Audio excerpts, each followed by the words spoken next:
All right, we're live. Welcome to the podcast, the evolution of civil liberties and civil rights in America. My guest is Benjamin Moore from Cleveland, North Carolina. Give Hello, it up for Colorado. give it up for Ben. Hello, Colorado. Thank you for joining me today, Of Benjamin. course. Honor to be here. Honor to be here. Yeah, so today we're going to talk about reflecting on the foundational documents of the United States, such as the U.S. Constitution, the Declaration of Independence, and the Federalist Papers. How has the concept of civil liberties, rights we have against the government, and or civil rights, the things that the government must protect, changed in U.S. society, such as shown in documents like the Gettysburg Address, the Emancipation Proclamation, and the letter from Birmingham jail. That's what we're talking about on today's podcast. Uh, you know, when we look at the founding documents of the United States, the Constitution, the Declaration, and the Federalists, we see these big ideas about liberty, equality, and limited government. Mhm. But like that hasn't stayed the exact same since they were established in late 1700s. Mhm. So Definitely seen some that's change. Definitely seen some change, which I think in a positive way. I think that's been a big thing. oh for sure. The civil liberties and the rights we have against the government and you know our civil rights, life, liberty, pursuit of happiness. The you know honestly those have even changed dramatically, uh just with the fact that starting off they did not mean everyone. Not No. everyone got that from the beginning. So, Yeah, you know, Thomas Jefferson. He not the best dude if you want to think about it. Um yeah. he owned his own slaves and he still put that in there. But now with some of these documents, we're able to get through that, get some more equality going. Yeah. Uh so like in this episode we're going to argue American political thought evolved from protecting a narrow definition of liberty for a small group of people to embracing kind of everyone inequality, and how that shift happened in three different stages.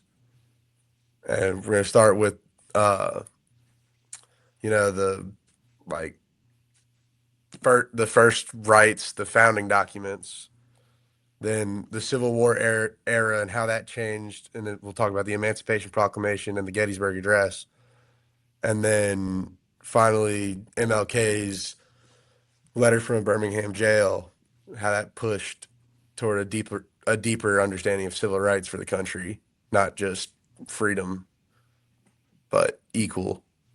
So, yeah, let's hop right into this one. The Declaration of Independence. We all know it. Written by Thomas Jefferson. Famously, he said, "All men are created equally, or all men are created equal."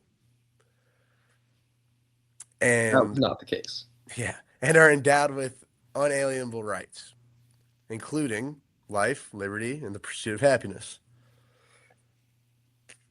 Ugh. He says they are natural law, meaning comes from human nature, not from government. The government is supposed to exist to maintain those rights. And if it fails, people have the right to alter or abolish that government, which we could be talking about in today's world. In fact, you and I, Ben, we talked about this last night. Yeah. Uh, Staying on topic here, though. That's a long, long. Yeah, that's a long conversation. Uh, the problem with that is, although the Declaration proclaims equality, protections were not applied equally. They were still enslaved women and many other exclusions from the uh, the idea of life, liberty, and pursuit of happiness. So from the start, there was a gap between principle and practice. Uh, you know, Constitution reflects a similar focus. It creates, a system designed to stop tyranny through the separation of powers and checks and balances. Specifically, the Federalist 51. Madison argued government must control itself because if men were angels, no government would be necessary. Mhm. Uh, yeah.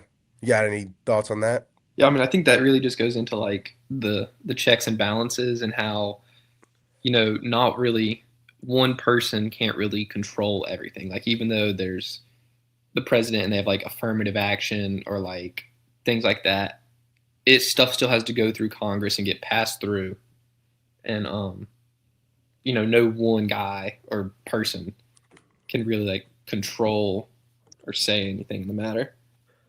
And like I think the Bill of Rights is big on the civil liberties part because to prevent tyranny, like we get First Amendment, freedom of speech, freedom of religion. Um, we go into the Fourth Amendment, we get unreasonable searches and seizures, so you can't just get your house raided for no reason. There's got to be a probable cause or a warrant, and things like this to limit the government. I feel like those are really big. Oh yeah, for sure, for sure.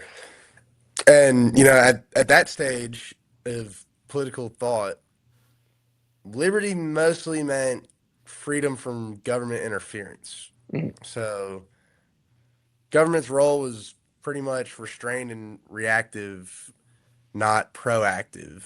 Yeah. Just so they were pretty afraid of tyranny back in the day, which makes sense because just escaped it from England. Hmm. So they weren't too worried about ensuring equality back then. Yeah. They just didn't want to be controlled anymore. Hmm. Freedom and liberty. Yeah. And then so that kind of moves us into our next part, the next step of this, which is the Civil War. We get not pretty much it was just white men that got the basic rights, and not even all white men, mostly just rich white men that got the basic rights from the beginning. Mhm. Civil War time comes around, you, there's something to be addressed with slavery, Hmm. and that is not liberty at all, and it goes against everything in the Constitution if you look at it for a second.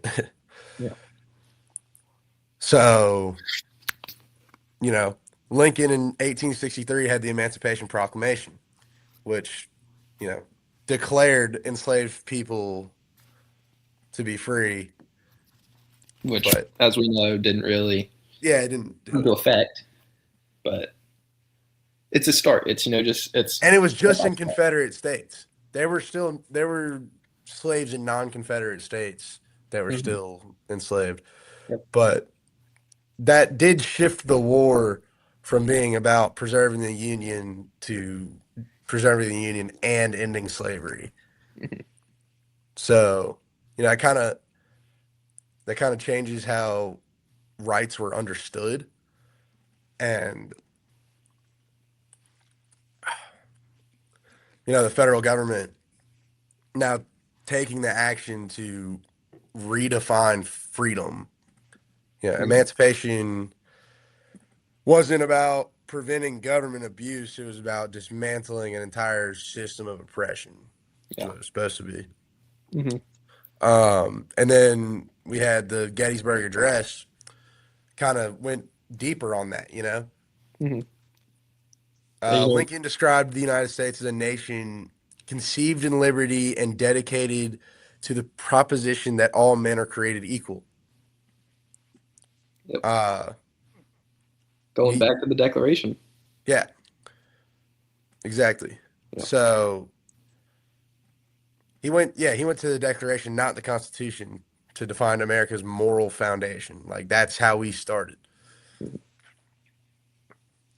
then the Constitution kind of like, not going to say like promoted, but like it tolerated slavery because they were just kind of trying to get the government formed. But when he goes Yes. back to the Declaration, that's this is what this country is founded on, is equality and freedom for all. Yeah, because we were the oppressed ones. You know, that's kind of what Hmm. he's saying. It's like we are oppressed. Yeah, Like England oppressed us. That's why we left. How are we to do it to someone else? You know, exactly. it's kind of what he was saying there. But like you said, the Constitution tolerates it. Yeah, the The Declaration does not. no. It Gettysburg Address also introduced the idea of a new birth of freedom, uh, which suggests that freedom must be renewed and expanded. Liberty is not a static thing; it can grow. Mhm. I feel like it's So definitely shown that it can grow and change over time, which is why we even have this. I still growing to this day, Hmm. obviously. And then after the war, the 13th, 14th, and 15th Amendments were institutionalized. I mean, I'm pretty sure you know 13, 14, and 15th. Yeah, big three. Yeah, the big three of civil rights.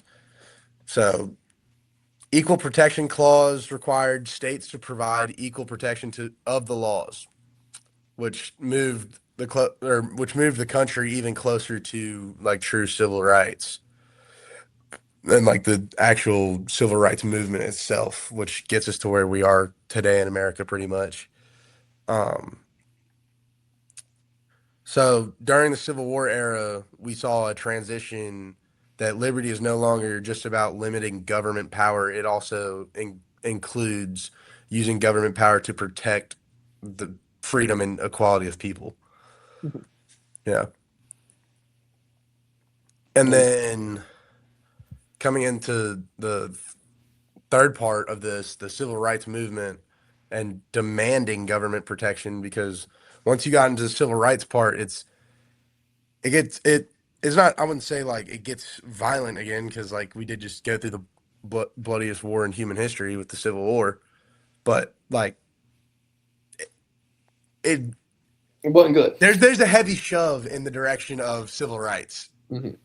coming. It was done being just a like concept. Like Yeah. they're pushing to go do it Hmm. because even after Reconstruction, you know, there was still a ton of discrimination and that continued through Jim Crow, Yeah. where African Americans were legally free, but they weren't equal still. Which that's more tension in America, which formal liberty did not guarantee equality, Hmm. which I mean unconstitutional. So you know MLK didn't like that idea. MLK did not like that idea, Mm-mm. and in his letter from a Birmingham jail, MLK argued that injustice anywhere is a threat to justice everywhere. I'm Yeah. sure you've heard that one before. Hmm. You know, he he's big on defending nonviolent protests and explains why waiting for gradual change is unacceptable. Because like think about the time jump from 1865 when Gettysburg Address was given. I'm pretty sure Might have been a different year, but it was right there Yeah, compared to when MLK is protesting in the what 90 or not 90s, but it's like the 60s. 1900s. Yeah, Yeah, late 60s. That's it's almost 100 years. yeah. And it's still, I mean, it was still a problem. You know, the Civil War, they tried to get us out. But, you know, there was still sharecropping and things like that. But Jim Crow laws, you know, it was there had been a lot, and it was time to get past that. And you know, he said, you know, the government like being neutral and like not pushing to make any change or like really doing more effort for equality just simply wasn't enough. And that you know, unjust laws aren't true laws if they degrade human personality. And you know, he draws back to the Declaration's moral foundation of you know everyone deserves to be equal. And he even goes as far to the federal government to enforce you know more civil rights and protections. You know, openly criticizing any segregationists or anyone who preferred more so order instead of equality and justice. Yeah, yeah, yeah. And that was a crucial development for uh, King's arg. I mean, like King's argument showed that civil rights require active enforcement. Mm-hmm. It's not just enough for the government to avoid violating rights. It the government is there to protect your rights. That's kind of what he was arguing the entire time. And the Civil Rights Act of 1964 and the Voting Rights Act of 1965 reflect this expanded understanding of that. The federal government intervened to prohibit discrimination and protect voting rights. That's finally a clear embrace of civil rights from the government's responsibility. Mm-hmm. And at this point, American political uh like thought had evolved significantly from the beginning, Yeah. where it now includes both freedom from the government, like oppression wise, but also protection by the government Mm-hmm. for discrimination. Because like the government itself didn't discriminate, but like the people do. But the people also run the government. So when you have the protection from the government to get away from that discrimination, it stops faster than just waiting for it to happen, you know? Yeah. Yeah. And that's you know really what Dr. King was doing. And you know you can see like how going back to the beginning now and seeing the change from the nearly 200 years from Martin Luther King, um, from when the Declaration was wrote.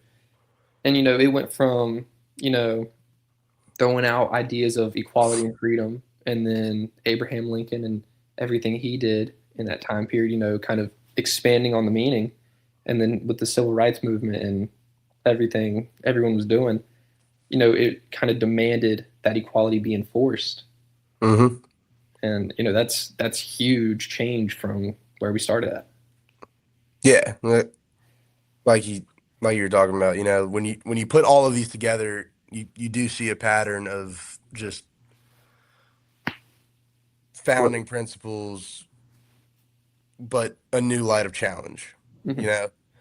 And I guarantee you that is still going to happen in the future. Where like this isn't a done deal. Like there's always room for growth, like we talked about earlier. Mm-hmm. It's not static. Yeah. So, there's uh tension between negative liberty and positive liberty, because negative liberty kind of focuses on what the government cannot do to you, but positive liberty involves what the government must do for you to ensure your fairness and equality, Mm-hmm. And our entire history shows that gradual movement towards balancing that, finding a good middle part. And I mean, we'll never truly find that, because like that'd be a utopia, but striving for that is what is going to keep the country moving forward. Yep. Um, you know, civil rights are not fixed concepts. Like we said, they evolve Yeah. depending on where society is at. Mhm. So, in conclusion, the civil liberties and civil rights in the United States has transformed over time. You Yeah. know, the founding documents emphasize protection from government, tyranny, and grounded rights in natural law. The Civil War era redefined that national purpose around equality and expanded the federal government's role in securing freedom. And then finally, the Civil Rights Movement further broadened that meaning of rights, insisting that the government actively protect individuals from discrimination. Yep. So the central like our central argument here is American political thought evolved from uh, small focus on limiting government power to a broader commitment to ensuring equality through government action. Yep.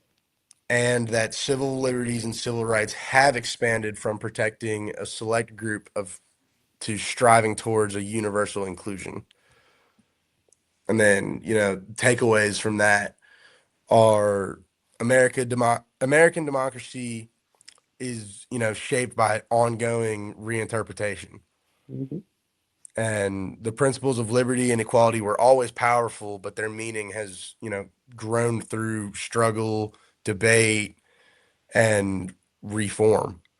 So the history of civil liberties and civil rights shows that the freedom in the United States is not static, like we mentioned at the beginning. It is something that is continuous and continually redefined to be better aligned with the nation and its founding ideals. Couldn't have said it better myself. Yeah. So think I think that was a fantastic episode of our podcast, Yep. and we'll Great to keep be that here. going. Great to be here. Experience this. Yeah, thank you for joining me, and you have excellent ball knowledge on the topic of civil rights Thank you. and whatnot. Right back at you. Right back at you. Thank you, sir. Thank you. Thank you. Thank you, Culloway. See you next spring. Yeah, yeah, he'll be here next spring. All right. Uh, have a nice afternoon. See y'all next time. Bye.